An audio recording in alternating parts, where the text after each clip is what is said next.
À quel signe connaîtrons-nous que la porte de la grâce sera fermée? Un message de l'Église des 144 000, présenté par Irmeyahu. La fermeture de la porte de la grâce est le moment le plus solennel et le plus terrible qui doit marquer le temps de la fin. Ce moment indique l'heure à laquelle plus aucune faveur ne sera accordée par Dieu et où le sort définitif de chacun sera scellé pour l'éternité. Il marquera aussi le moment où les 7 fléaux seront sur le point d'être déversés par Dieu sur les impénitents. Déjà, nous pouvons nous rendre compte que ce moment n'est pas loin de nous. Les récents événements mondiaux et leur similitude avec les prophéties du chapitre 13 d'Apocalypse concernant la marque de la bête indiquent clairement que nous approchons de la fermeture de la porte de la grâce. Le Seigneur Jésus nous a donné dans sa parole des indications claires montrant à quel signe nous connaîtrons que la fin du temps de grâce est là. Nous lisons dans Luc chapitre 13, les versets 24 et 25, « Efforcez-vous d'entrer par la porte étroite. Car je vous le dis, beaucoup chercheront à entrer et ne le pourront pas. Quand le maître de la maison se sera levé et aura fermé la porte, et que vous, étant dehors, vous commencerez à frapper à la porte, en disant « Seigneur, Seigneur, ouvre-nous », il vous répondra « Je ne sais d'où vous êtes ». La Bible nous décrit un temps où Jésus, en tant que maître de la maison, va se lever pour fermer la porte, et où il ne recevra plus personne dans la maison. Dans la parabole des 10 vierges, la même trame est évoquée. Pendant qu'elles allaient en acheter, l'époux arriva. Celles qui étaient prêtes entrèrent avec lui dans la salle des noces, et la porte fut fermée. Plus tard, les autres vierges vinrent et dirent « Seigneur, Seigneur, ouvre-nous ». Mais il répondit « Je vous le dis en vérité, je ne vous connais pas. Veillez donc, puisque vous ne savez ni le jour ni l'heure. » Matthieu 25, versets 10 à 13. En imaginant ainsi la fermeture de la porte de la grâce, les paroles de Jésus attirent notre attention sur le chapitre 12 du livre du prophète Daniel. En ce temps-là, se lèvera Michaël, le grand chef, le défenseur des enfants de ton peuple, et ce sera une époque de détresse telle qu'il n'y en a point eu de semblable depuis que les nations existent jusqu'à cette époque. En ce temps-là, ceux de ton peuple qui seront trouvés inscrits dans le livre seront sauvés. Plusieurs de ceux qui dorment dans la poussière de la terre se réveilleront, les uns pour la vie éternelle, les autres pour l'opprobre, pour la honte éternelle. Daniel 12, versets 1 et 2. D'après le prophète Daniel, le moment où le grand chef, c'est-à-dire Jésus, le maître de la maison, se lèvera, sera marqué par un temps de détresse tel qu'il n'y en a jamais eu depuis que les nations existent. Cette détresse exceptionnelle est aussi relevée par Jésus dans son discours sur la fin des temps. Nous lisons dans l'évangile de Matthieu. C'est pourquoi, lorsque vous verrez l'abomination de la désolation dont a parlé le prophète Daniel établie en lieu saint, que celui qui lit fasse attention. Alors que ceux qui seront en Judée fuient dans les montagnes, que celui qui sera sur le toit ne descende pas pour prendre ce qui est dans sa maison. Priez pour que votre fuite n'arrive pas en hiver ni un jour de Shabbat, car alors la détresse sera si grande qu'il n'y en a point eu de pareil depuis le commencement du monde jusqu'à présent, et qu'il n'y en aura jamais. Et si ces jours n'étaient abrégés, personne ne serait sauvé. Mais à cause des élus, ces jours seront abrégés. Si quelqu'un vous dit alors, le Christ est ici ou il est là, ne le croyez pas. Car il s'élèvera de faux Christ et de faux prophètes, et ils feront de grands prodiges et des miracles au point de séduire, s'il était possible, même les élus. Voici, je vous l'ai annoncé d'avance. Si donc on vous dit, voici, il est dans le désert, n'y allez pas. Voici, il est dans les chambres, ne le croyez pas.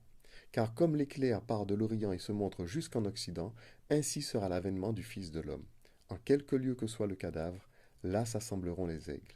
Matthieu 24, versets 14 à 28. En parlant de l'abomination de la désolation, Jésus évoque ainsi le temps de détresse tel qu'il n'y en a point eu depuis le commencement du monde.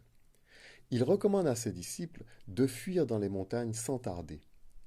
Il annonce que ces jours seront abrégés et que de faux Christ et de faux prophètes apparaîtront.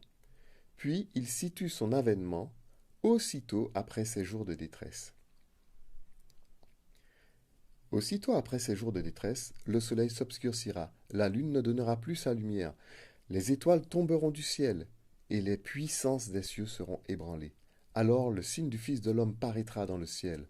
Toutes les tribus de la terre se lamenteront, et elles verront le Fils de l'homme venant sur les nuées des cieux, avec puissance et une grande gloire.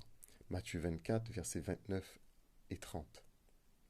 Comme nous le montre le livre du prophète Daniel, le temps de détresse tel qu'il n'y en a point eu depuis que les nations existent marquera le fait que Michael, nom qui signifie en hébreu qui est comme Dieu, que Michael, le grand chef, c'est-à-dire Jésus, se sera levé.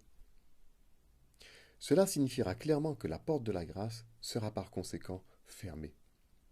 Tout comme la porte de l'arche de Noé fut fermée 8 jours avant le déluge, la porte de la grâce se fermera un certain nombre de jours avant le retour en gloire de Christ. Comme du temps de Noé, les hommes ne se douteront de rien jusqu'à ce que le fracas du retour en gloire du Seigneur les surprenne. Pour résumer, le temps de détresse tel qu'il n'y en a point eu depuis que les nations existent marquera le moment de la fermeture de la porte de la grâce. Ce temps précédera les signes du retour en gloire de Christ.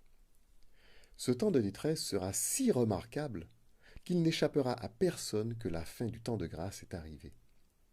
Nous sommes sur le point de nos jours d'assister à ce que la Bible appelle l'abomination de la désolation. Ce qui se passe de nos jours avec la pseudo-pandémie et la prétendue campagne de prévention des formes graves est en réalité une stratégie d'élimination du plus grand nombre. Cette stratégie débouchera sur un vaste génocide qui sera imputé à ceux qui auront refusé de prendre part à cette campagne mondiale de prévention des formes graves.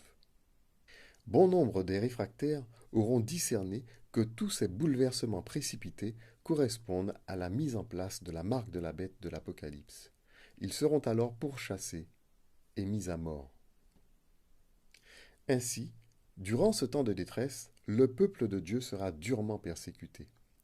L'Apocalypse déclare « Et il lui fut donné d'animer l'image de la bête, afin que l'image de la bête parlât, et qu'elle fit que tous ceux qui n'adoraient pas l'image de la bête fussent tués. » Apocalypse 13, verset 15. Quand ils auront achevé leur témoignage, la bête qui monte de l'abîme leur fera la guerre, les vaincra et les tuera. Apocalypse 11, verset 7. Et le prophète Daniel nous dit « Toutes ces choses finiront quand la force du peuple saint sera entièrement brisée. » Daniel 12, verset 7. On viendra chercher les disciples de Christ sur leur lieu de travail et dans leur maison. On les pourchassera pour les faire périr. C'est pourquoi Jésus déclare dans Luc chapitre 17, versets 33 à 37. « Celui qui cherchera à sauver sa vie la perdra, et celui qui perdra sa vie la retrouvera. Je vous le dis, en cette nuit-là, de 2 personnes qui seront dans un même lit, l'une sera prise et l'autre laissée. De 2 femmes qui moudront ensemble, l'une sera prise et l'autre laissée. De 2 hommes qui seront dans un champ, l'un sera pris et l'autre laissé. » Les disciples lui dirent « Où sera-ce, Seigneur ?» Il répondit « Où sera le corps, là s'assembleront les aigles. » Ceux qui identifient ce passage de la parole à l'enlèvement de l'Église se trompent. Il s'agit ici du moment où sévira la persécution et où les disciples du Christ seront traqués et enlevés de leur demeure, de leur lieu de travail et des lieux retirés où ils se seront cachés pour être mis à mort et laissés en pâture aux oiseaux de proie. Le Seigneur donne cette espérance à tous ceux qui sont prêts à offrir leur vie en sacrifice pour la vérité et qui rejettent ce système et toutes ces manœuvres douteuses que la prophétie de la Bible identifie à la marque de la bête.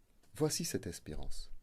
Parce que tu as gardé la parole de la persévérance en moi, je te garderai aussi à l'heure de la tentation qui va venir sur le monde entier pour éprouver les habitants de la terre. Je viens bientôt. Retiens ce que tu as afin que personne ne prenne ta couronne. Apocalypse 3, versets 10 et 11. À l'avènement du Seigneur Jésus, tous ceux qui auront fait le sacrifice de leur vie pour la vérité en seront récompensés. Ils reviendront à la vie et régneront 1000 ans avec Christ. L'Apocalypse montre que ceux qui auront été mis à mort à cause de la marque de la bête reviendront à la vie avec les martyrs des autres générations et régneront 1000 ans avec Christ. Et je vis des trônes, et à ceux qui s'y assirent fut donné le pouvoir de juger. Et je vis les âmes de ceux qui avaient été décapités à cause du témoignage de Jésus et à cause de la parole de Dieu, et de ceux qui n'avaient pas adoré la bête ni son image, et qui n'avaient pas reçu la marque sur leur front ou sur leurs mains. Ils revinrent à la vie, et ils régnèrent avec Christ pendant 1000 ans. Apocalypse chapitre 20, verset 4. Pour les autres, les incrédules, la Bible déclare « Si quelqu'un adore la bête et son image et reçoit une marque sur son front ou sur sa main, il boira lui aussi du vin de la fureur de Dieu, versé sans mélange dans la coupe de sa colère, et il sera tourmenté dans le feu et dans le soufre devant les saints anges et devant l'agneau. et la fumée de leurs tourments monte au siècle des siècles, et ils n'ont de repos ni jour ni nuit, ceux qui adorent la bête et son image, et quiconque reçoit la marque de son nom. Apocalypse 14, versets 9 à 11. Aujourd'hui, plus que jamais, nous devons être attentifs à la parole de Dieu qui nous dit: cherchez l'Éternel pendant qu'il se trouve, invoquez-le tandis qu'il est prêt, que le méchant abandonne sa voie et l'homme d'iniquité ses pensées, qu'il retourne à l'Éternel qui aura pitié de lui, à notre Dieu qui ne se lasse pas de pardonner. Car mes pensées ne sont pas vos pensées, et vos voix ne sont pas mes voix, dit l'Éternel. Ésaïe 55, verset 68. Amen.